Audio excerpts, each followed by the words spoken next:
오늘 우리 성경 말씀 우리 예레미야서 2장입니다. 우리 예레미야 2장을 봅니다. 구약 성경 예레미야 2장 우리 9절에서 우리 13절까지를 보십시다. 9절에서 13절 우리 구약 성경 1051페이지쯤입니다. 1051페이지쯤 예레미야 2장 9절에서 우리 13절 함께 보십시다.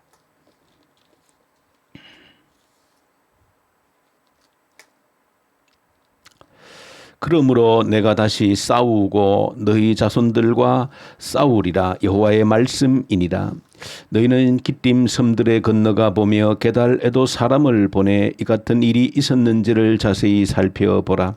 어느 나라가 그들의 신들을 신 아닌 것과 바꾼 일이 있느냐. 그러나 나의 백성은 그의 영광을 무익한 것과 바꾸었도다.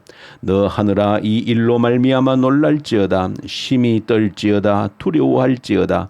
여호와의 말씀이니라. 내 백성이 두 가지 악을 행하였나니 곧 그들이 생수의 근원이 되는 나를 버린 것과 스스로 웅덩이를 판 것인데 그것은 물을 가두지 못할 터진 웅덩이들이니라. 아멘.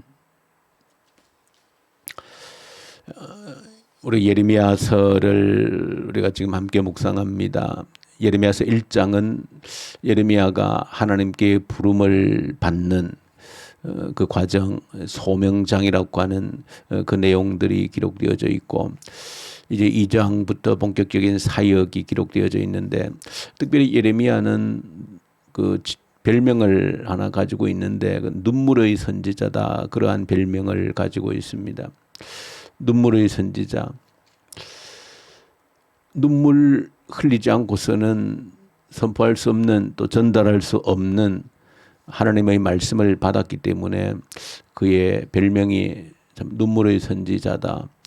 또 많은 눈물을 흘렸던 또 선지자이기 때문에 그런 별명이 붙여져 있는 선지자이고, 그렇게 눈물을 흘릴 수밖에 없었던 것은 예레미야는 가장 어려운 때에 이 하나님의 나라 유다가 이제 마지막 멸망의 그 순간에 회복을 선포하는 것이 아니고 이제는 하나님께서 멸망하시기로 작정하셨다라고 하는, 멸망을 준비하라고 하는 그 메시지를 선포하는 선지자였기 때문에 참 희망이 없는 이 멸망의 선포를 할 수밖에 없었던 예레미야로서는 눈물을 흘리지 않을 수 없는 그런 상황이었다. 그리고 예레미야는 또 특별히 독특한 것 중에 한 가지는 하나님께서 그로 하여금 이제 결혼을 하지 못하게 하셨고, 또 특별히 예레미야 같은 경우에는 잔치집에도 가지 못하도록 하는 건 특별한 하나님의 어떤 명령을 받은 사람이기도 합니다. 왜 결혼도 하지 못하겠는가? 또 왜 잔치집에는 가지를 못하겠는가? 그것은 그가 받은 사명이 멸망을, 심판을, 임박한 하나님의 진노의 심판을 선포해야 되는 그런 사명을 받은 선지자가 바로 예레미야이기 때문에 잔치라고 하는 것, 결혼이라고 하는 것은 가장 기쁨이고 희망이고 소망인데, 하나님은 그 예레미야에게 참 그 고통을 허락하시면서 그 임박한 하나님의 진노를 몸으로 느끼면서 사역하도록, 특히 예레미야에게는 결혼도 금하고 또 잔치집에도 가지 말라고 하는 그런 가운데 그 하나님의 임박한 진노를 선포했던 선지자가 바로 이 예레미야이다. 예레미야 2장부터 우리 45장까지 길게 이 남유다에 대한 하나님의 심판의 말씀을 기록을 하고 있습니다. 저 여러분들이 이제 한 장 한 장씩 하나님의 심판의 메시지를 저 여러분들이 보시면서 오늘 우리에게 주시는 말씀, 내가 하나님의 심판의 자리에 서지 않기 위해서 어떤 일을 해야 되는지, 왜 이 백성들이 심판의 자리에까지 떠밀려 가지 않으면 안 되었는지 저 여러분들의 거울이 되어져야 될 줄로 믿습니다. 개인의 교회에 이 나라의 민족에 하나님의 심판이 임하지 아니하도록 하나님께서 심판하지 않으면 안 되는 그런 원인이 이 땅에 오지 아니하도록 혹여라도 그 심판의 그림자가 내게 또 우리에게 이 나라에 드리워져 있다 할지라도 벗어날 수 있는 길이 무엇인지를 그래도 아직은 때가 늦지 않았음을 왜냐하면 하나님은 심판을 작정하셨더라도 그 요나서를 통해서 느헤미야의 그 상황을 우리에게 보여주신 것처럼 하나님이 심판을 작정하셨다 할지라도 온 백성들이 회개하고 돌이킬 때에 하나님께서 그 뜻을 돌이키셔서 하나님께서 한번 작정하셨던 그 뜻을 돌이키셔서 회복의 기회를 주셨던 그것을 기억한다라고 하면 저 여러분들이 이 예레미야서를 함께 묵상하시면서 하나님께서 진노의 채찍을 심판의 채찍을 드셨더라도 그것을 다시 내려놓고 그 뜻을 바꾸어서 우리에게 다시 기회를 주시고 회복해 하시는 그런 은혜가 우리에게 주어질 수 있도록 이 예레미야서를 묵상하시면서 이 책망의 채찍들이 이 심판의 채찍들이 회개의 외침이 저와 여러분들 가슴에 깊이 꽂혀질 수 있기를 간절히 소망합니다. 오늘 2장에 보시면 이제 본격적으로 여러 가지 이 하나님 백성들의 죄를 들추어 내고 있습니다. 근데 이 백성들이 지은 죄가 무엇인가 하는 것을 들추어 내는데 쭉 읽어보시면은 한 가지 공통적으로 반복되어지는 것이 있습니다. 그것은 떠났다라고 하는 것입니다. 그리고 버렸다라고 하는 것입니다. 이 백성들이 하나님을 떠났다는 것입니다. 하나님을 버렸다는 것입니다. 한때는 뜨거웠기도 했는데 한때는 뜨겁게 하나님을 사랑하고 따르기도 했는데 어느 순간 그 하나님을 버렸다는 것입니다. 하나님을 떠났다는 것입니다. 이것이 그들이 하나님께로부터 하나님의 진노를 심판을 자초하게 되어진 원인이다, 뿌리다 하는 것을 보여주고 있습니다. 그러면서 여러 상황들을 길게 말씀하시는데 우리 오늘 이 새벽에 예레미야 2장 13절을 보시면 그 모든 내용들이 함축적으로 담겨져 있습니다. 제가 예레미야서 2장 13절은 늘 한 번씩 우리 성도님들에게 또 나누고 있는 반복해서 되새기고 있는 말씀이기도 합니다. 이 예레미야 2장 13절만큼은 저 여러분들이 꼭 기억하고 또 암송을 하면서 우리의 모습을 볼 수 있는 그런 말씀의 거울이 되기를 원합니다. 2장 13절을 보시면 바로 우리의 현재 모습, 현 주소를 보여주는 다시 말하면 우리 모든 인간들의 실존, 현재의 모습을 비추어주는 거울과 같은 말씀이 2장 13절에 기록되어져 있는 말씀입니다. 내가 왜 이렇게 되어졌는가? 현재 나의 모습, 우리가 왜 이런 곳에 있는가? 이런 상황이 주어졌는가? 그 원인이 무엇인지를 보여주고 있는 것이고 그리고 또 그 말씀 속에서 이 한 절 말씀 속에서 다시 하나님께 해결할 수 있는 방법이 무엇인지를 보여주고 있는 말씀이 2장 13절에 기록되어져 있는 말씀입니다. 내 백성이 두 가지의 악을 행했다는 것입니다. 두 가지 악을 행했다는 것입니다. 이 말씀을 잘 여러분들이 새겨보시면 우리 삶의 모든 것들이 이 말씀을 통해서 설명이 되어집니다. 내 백성이 두 가지 악을 행했는데 첫 번째가 생명의 근원이 되어지는 하나님을 버렸다는 것입니다. 하나님을 버린 것, 그 하나님이 어떤 하나님인가? 생수의 근원이 되시는 하나님을 버렸다. 여기에 모든 문제의 원인이 담겨져 있습니다. 생수의 근원이 되는 하나님을 버린 것이 첫 번째 죄의 악이라는 것입니다.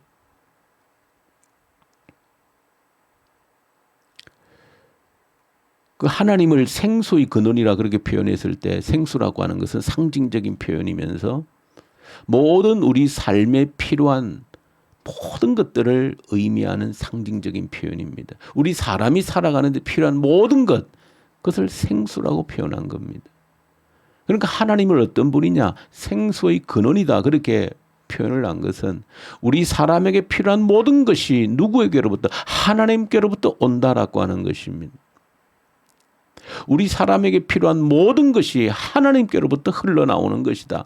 그래서 그 하나님을 생수의 근원이 되시는 하나님이시다. 그렇게 표현을 한 것입니다. 그런데 그 하나님을 떠났다는 걸, 버렸다는 것입니다. 그것이 죄의 첫 번째 본질입니다. 우리에게 필요한 모든 것을 주시는, 흘러나오는 그 하나님을 우리가 스스로 떠났다는 것입니다. 두 번째 죄악이 무엇인가? 그렇게 하나님을 버리고 한 일이 무엇인가? 다시 하나님을 찾아간 것이 아니고 이제 스스로 웅덩이를 팠다는 것입니다. 스스로 웅덩이를 팠다. 이건 역시도 아주 상징적인 표현으로서 인간의 모든 인간 실존, 현재 상황을 설명해내는 아주 상징적인 표현입니다. 웅덩이를 팠는데 웅덩이라고 하는 건 근본적으로 물을 저축하는 곳 아닙니까? 그런데 안타깝게도 하나님을 떠난 인간들이 판 웅덩이는 물을 저축지 못할 터져버린 웅덩이라는 것입니다. 아무리 파도, 아무리 담장을 쌓아도 터져버리는, 물을 가둘 수 없는 터진 웅덩이라는 겁니다. 하나님을 버리고 모든 생명수는 하나님께도 흘러나오는, 그 버리고 웅덩이를 팠다는 것은 내가 필요한 것을 내가 만들겠다는 것입니다. 그것을 인간의 자기주장의지라 그렇게 표현합니다. 인간의 자기주장의지, 하나님을 버리고 하나님께로부터 흘러나오는 것을 차단해버리고 내 스스로 살겠다 하는 것이 자기주장의지라고 하는 겁니다. 스스로 웅덩이를 팠는데 그 웅덩이에서 생수가 콸콸 넘쳐 흘렀다라고 하면 더 이상 하나님을 찾을 이유도 없는 것이죠. 그런데 그 웅덩이에서는 우리에게 필요한, 우리 삶에 필요한 생명수를 길러내지를 못한 것입니다. 그것이 인간의 삶의 현 주소라고 하는 것입니다. 그 웅덩이에서 생수를 건져내지 못했기 때문에, 넉넉히 공급을 받지 못했기 때문에 주어진 현 주소가 부족과 결핍이 생겼다는 것입니다. 인간이 살아가는 데 필요한 모든 것이 부족하고 결핍되어진 겁니다. 모든 것이 부족과 결핍 현상이 생겼습니다. 정신적이든 물질적이든 모든 면에서 부족과 결핍 현상이 생깁니다. 결국은 부족과 결핍하니까 이 죄인들이 어떡합니까? 다른 사람의 것을 빼앗고 착취해야 되는 것이죠. 빼앗지 않으면, 착취하지 않으면 살 수 없다라고 하는 강박관념에 이제 시달리게 되어지는 겁니다. 그것이 인간 죄인의 역사, 전쟁의 역사, 투쟁의 역사를 만든 근본 이유가 거기 있는 겁니다. 하나님을 버린 결과입니다.